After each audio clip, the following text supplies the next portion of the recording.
Halo, selamat pagi para pecinta paneli ya. Pagi ini aku akan ngasih tahu bagaimana caranya untuk mengatasi batang paneli kita yang lagi mengalami pembusukan batang. Pembusukan batang ini disebabkan karena curah hujan yang tinggi ya. Dan ada juga faktor karena ada jamur pada batang paneli kita.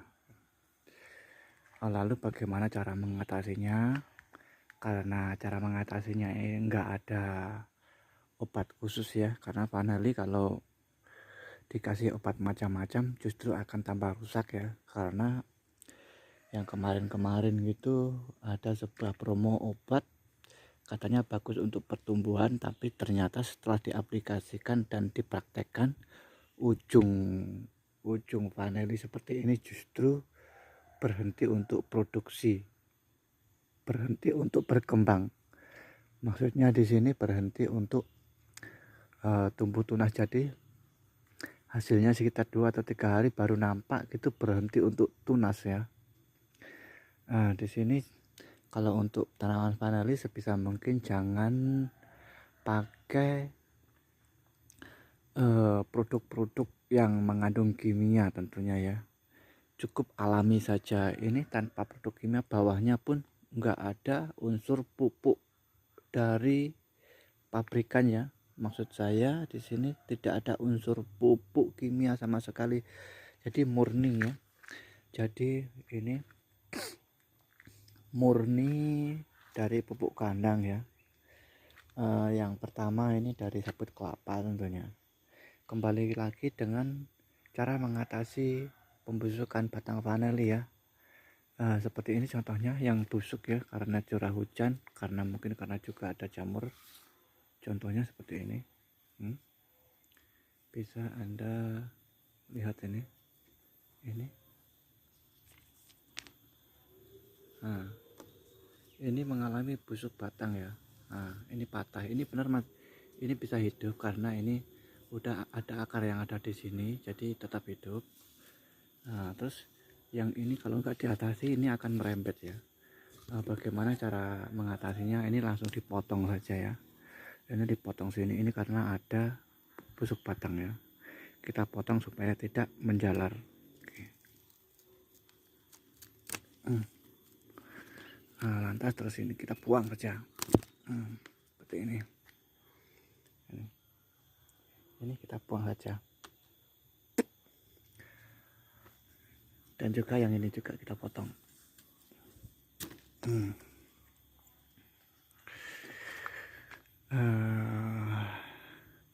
Ini kita pindah saja ya, agar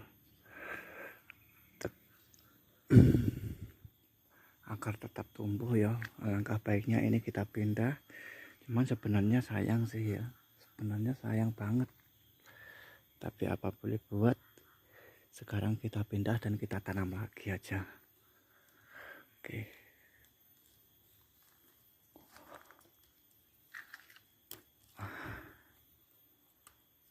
Oke. Terus ini udah jalan ke atas sebenarnya. Oke, setelah ini kita potong seperti ini. Ini bisa kita tanam kembali ya. Jadi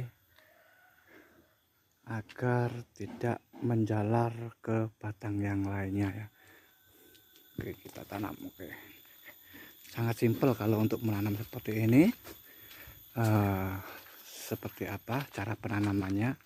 Apa perlu ditimbun dengan tanah ataupun tidak? Di sini aku menanamnya tidak ditimbun dengan tanah ya.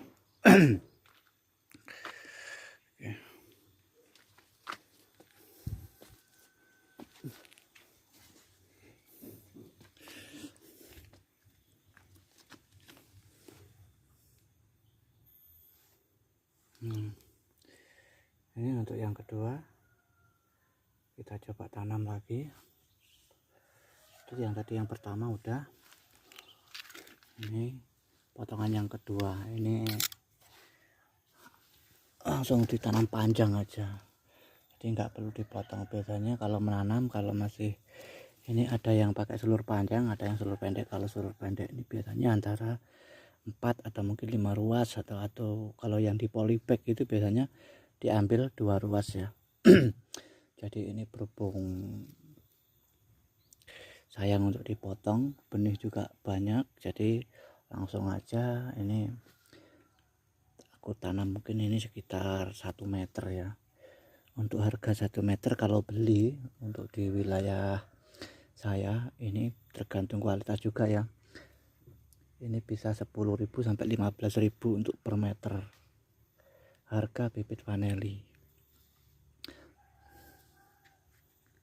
Oke, kita tanam dulu, tapi sebelumnya akar-akar seperti ini kita potong, karena ini nggak akan bisa hidup ya, ini pasti akan mengering dan mati. Jadi kita potong biar tumbuh akar yang baru.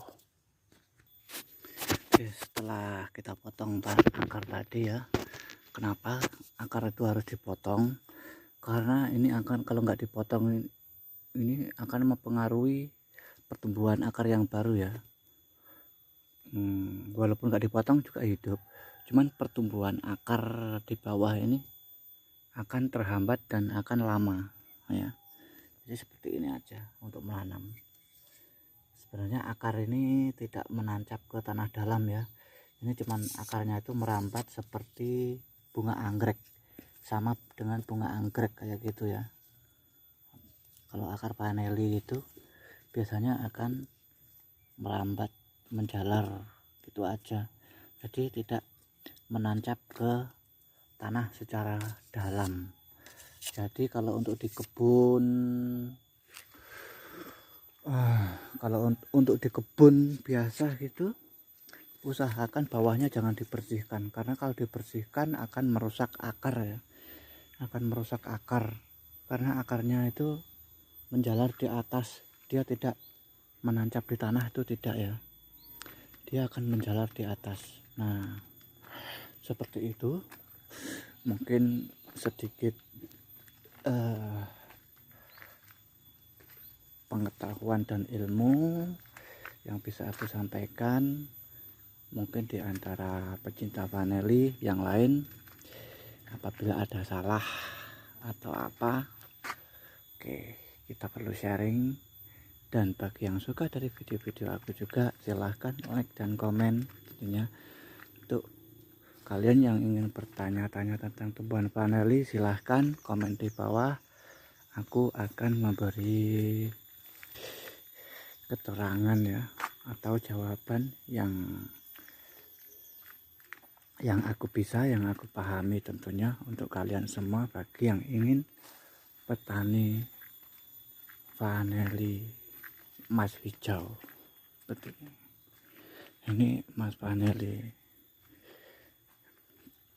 yang saya tanam, yang mulai masuk usia 1 tahun ya. Ini sebenarnya belum ada 1 tahun, tapi 1 tahun kurang ya. Ini sekitar usia sekitar 11 bulan ya, 11 bulan itu seperti ini. Oke, buat kalian, oke, silahkan komen di bawah. Tentang yang suka silahkan like dan komen. Jangan lupa subscribe channel aku. Tanpa kalian dan dukungan kalian bukan apa-apa tentunya. Oke, assalamualaikum warahmatullahi wabarakatuh.